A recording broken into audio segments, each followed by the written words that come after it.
और अब हम कक्षा 7वीं में बाल महाभारत कथा के बारे में पढ़ेंगे।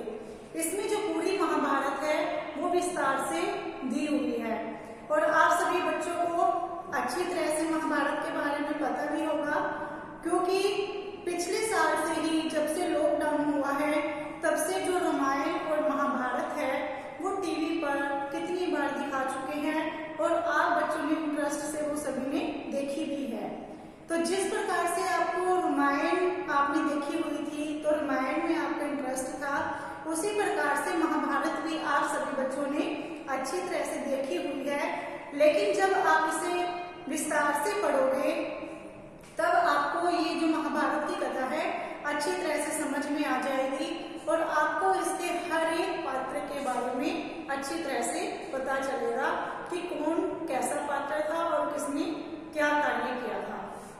तो पहले मैं आपको महाभारत कथा के बारे में संक्षिप्त रूप में बताना चाहूंगी कि महाभारत कथा क्या थी। महाभारत की कथा महर्षि पराशर के कीर्तिमान पुत्र वेद व्यास की देन है कि वेद व्यास थे, महर्षि पराशर के पुत्र थे, उन्होंने महाभारत को रचा था।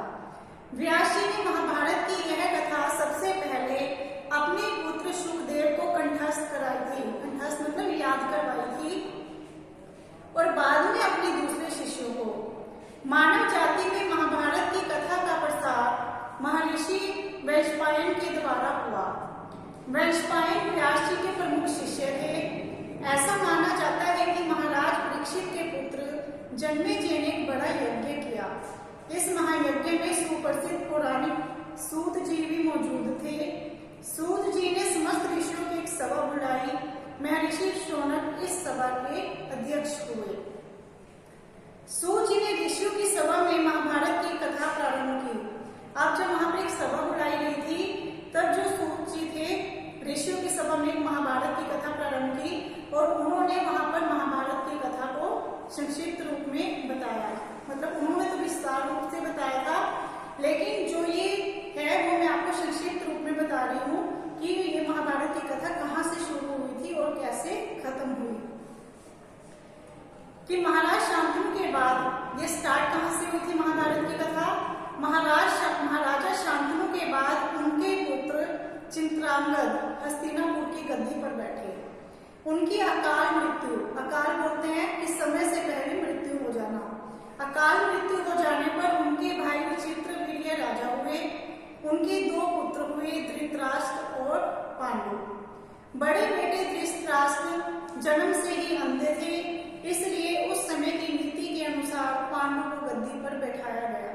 अब जो धृतराष्ट्र थे वो जन्म से ही अंधे थे और किसी अंधे व्यक्ति को राजा नहीं बनाया जा सकता, क्योंकि वो अपना राजकाज अच्छी तरह से नहीं संभाल सकते।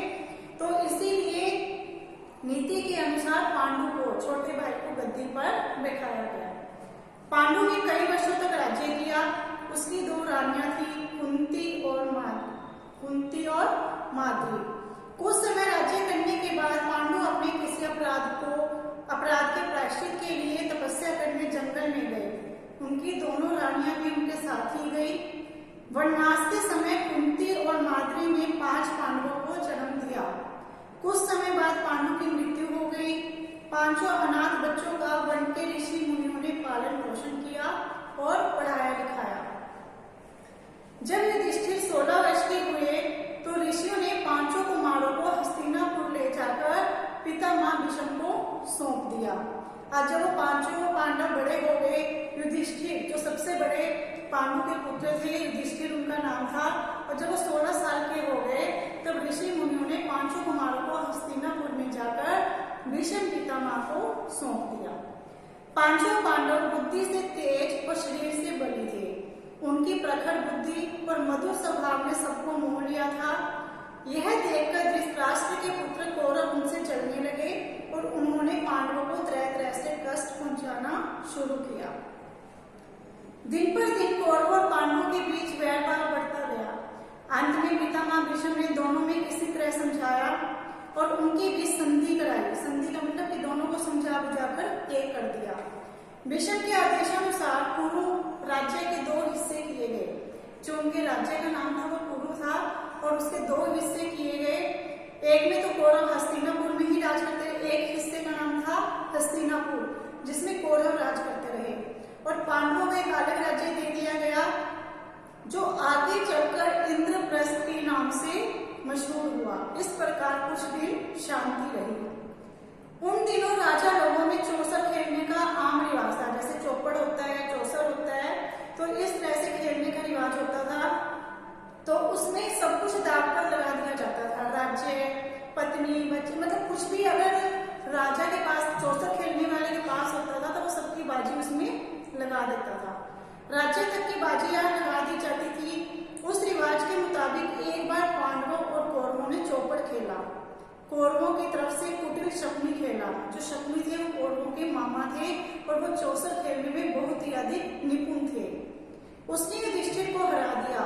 इसके फलस्वरूप पांडवों का राज्य छिन गया और उनको 13 वर्ष का वनवास भोगना पड़ा। जब वो हार गए चौसर में तो उनको सजा के रूप में क्या सुनाया गया? 13 वर्ष का वनवास। और उनमें एक शर्त यह भी थी कि 12 वर्ष के वनवास के बाद 1 वर्ष अज्ञातवास करना होगा। अज्ञातवास का मतलब ये होता है बेटा कि जब पांचों पांडव वन में जाएंगे तो वो अपनी पहचान छुपाकर वहां पर रहेंगे और 1 साल तक उनको कोई पहचान नहीं पाएगा कि ये असली रूप में कौन है। तो उन्हें अपनी पहचान छुपाकर 1 साल तक कहीं ना कहीं रहना होगा। उसके बाद उनका राज्य उन्हें लौटा दिया जाएगा।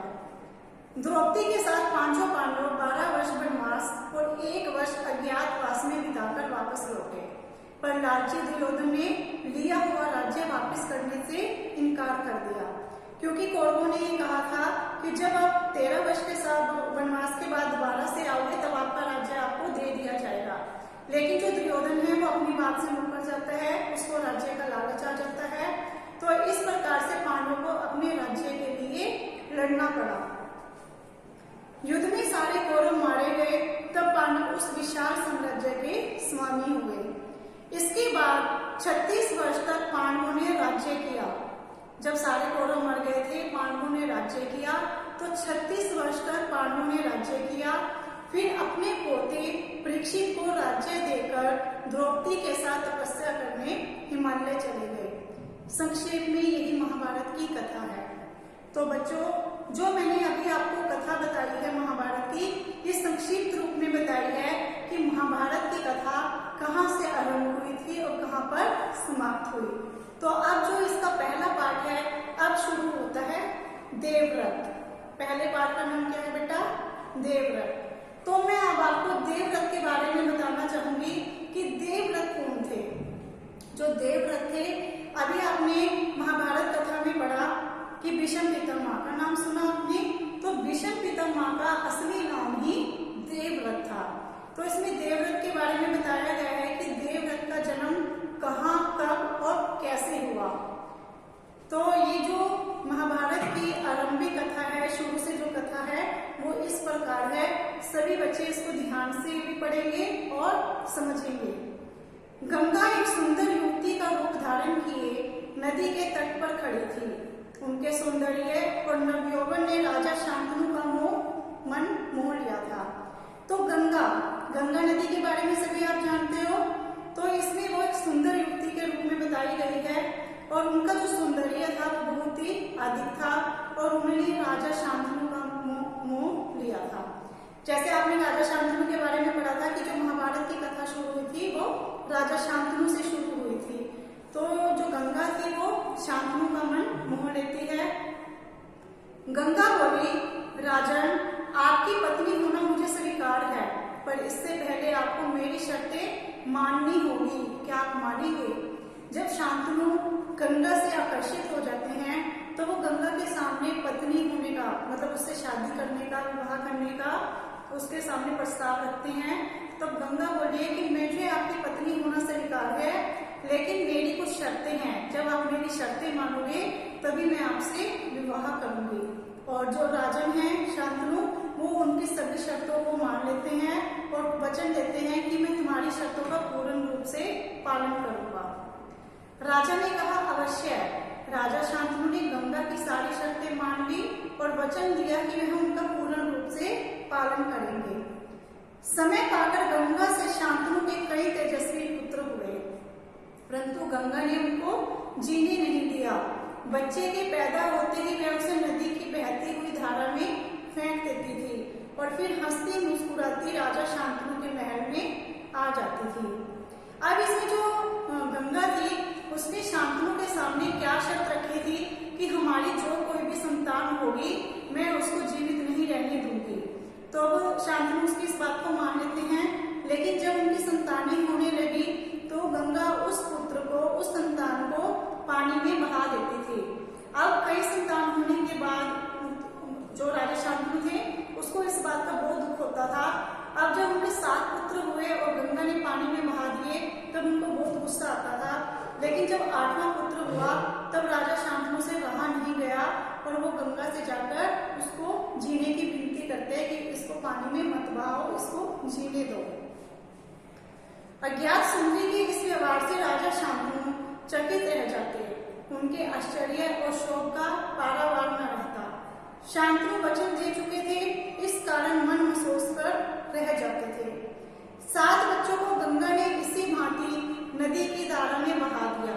8वां बच्चा पैदा हुआ, गंगा उसे भी लेकर नदी की तरफ जाने लगी तो शांतनु से नहीं रहा गया। बोले, माँ होकर अपने नादान बच्चों को अकारण ही क्यों मार दिया करती हो? यह घृणित व्यवहार तुम्हें शोभा नहीं देता है। राजा की बात सुनकर गंगा मन ही मन मुस्कुराई, परंतु क्रोध का अभिनय करती हुई बोली, राजन, क्या आप अपना वचन भूल गए? मालूम होता है कि आपको पुत्र से ही मतलब है, मुझसे नहीं। आपको मेरी क्या परवाह है? ठीक है, पर शर्त के अनुसार मैं अब नहीं ठहर सकती। अब गंगा ने उनके सामने शर्त रखी थी कि अगर आपको संतान चाहिए तो मैं आपको छोड़कर चली जाऊंगी, या तो आप संतान को रख लीजिए या फिर मुझे। अब जब शांतनु ने उनके सामने संतान को लेने का प्रस्ताव रखा तो गंगा उन्हें छोड़कर चली जाती है। हाँ, आपके इस पुत्र को मैं नदी में नहीं फेंकूंगी, इस अंतिम बालक को मैं कुछ दिन पालूंगी और फिर पुरस्कार के रूप में आपको सौंप दूंगी। यह कहकर गंगा बच्चे को साथ लेकर चली गई। यही बच्चा आगे चलकर विषम पितामह के नाम से विख्यात हुआ। जो 8वां पुत्र हुआ था, जो गंगा से हुआ था 8वां पुत्र, और शांतनु उसे जीवित रहने का उससे क्या लेते हैं, वचन लेते हैं। तब यही जो था इसका बचपन का नाम देवव्रत था, असली नाम ही देवव्रत था और ये आगे चलकर विषम पितामह कहलाए थे। गंगा के चले जाने से राजा शांतनु का मन विरक्त हो गया। उन्होंने भोग विलास से जी हटा लिया और राजकाज में मन लगाने लगे। एक दिन राजा शिकार खेलते खेलते गंगा के तट पर चले गए तो देखा किनारे पर खड़ा एक सुंदर और गठीला युवक गंगा की बहती हुई धारा पर बाण चला रहा था। बाणों की बौछार से गंगा की प्रचंड धारा एकदम रुकी हुई थी। यह दृश्य देखकर शांतनु दंग रह गए कि वो बाण चलाने में इतना निपुण था कि शांतनु भी उसे देखकर हैरान रह जाते हैं। और वो कौन था? देवव्रत, यानी कि विषम पितामह। इतने में ही राजा के सामने स्वयं गंगा आकर उपस्थित हो गई। गंगा ने युवक को अपने पास बुलाया और राजा से बोली, राजन, पहचाना मुझे और इस युवक को। यही आपका और मेरा 8वां पुत्र देवव्रत है। महर्षि वशिष्ठ ने इन्हें शिक्षा दी है। शास्त्रीय ज्ञान में शुक्राचार्य और रण कौशल में परशुराम ही इसका मुकाबला कर सकते हैं। तो वो उसके रण कौशल में और शास्त्रीय ज्ञान का परिचय देते हुए कहती है कि ये बहुत ही ज्यादा निपुण है। यह जितना कुशल योद्धा है उतना ही चतुर राजनीतिज्ञ भी। आपका पुत्र मैं आपको सौंप रही हूँ, अब ले जाइए इसे अपने साथ। गंगा ने देवव्रत का माथा चूमा और आशीर्वाद देकर राजा के साथ उसे विदा कर दिया। तो इस पाठ में बेटा जो देवव्रत था, जिसे गंगा अपने साथ कुछ वर्ष रखती है और फिर बाद में थोड़ा बड़ा होने के बाद राजा शांतनु को सौंप देती है। तो गंगा शांतनु से हमेशा के लिए दूर चली जाती है और जो विषम पितामह थे, देवव्रत थे, शांतनु उसे लेकर अपने महल में आ जाते हैं। तो बच्चों, हमने इस पाठ में देवव्रत के बारे में पढ़ा। तो जो आगे का पाठ है वो हम अगली वीडियो में करेंगे, विषम प्रतिज्ञा। तो बच्चों इस लेसन को सभी बच्चे ध्यान से पढ़ेंगे और जो भी कहानी आपको यहाँ पर समझ में आई है उसको अच्छी तरह से पढ़ने की कोशिश करेंगे ताकि आपको हर एक पात्र के बारे में विस्तार से पढ़ने को मिले। धन्यवाद।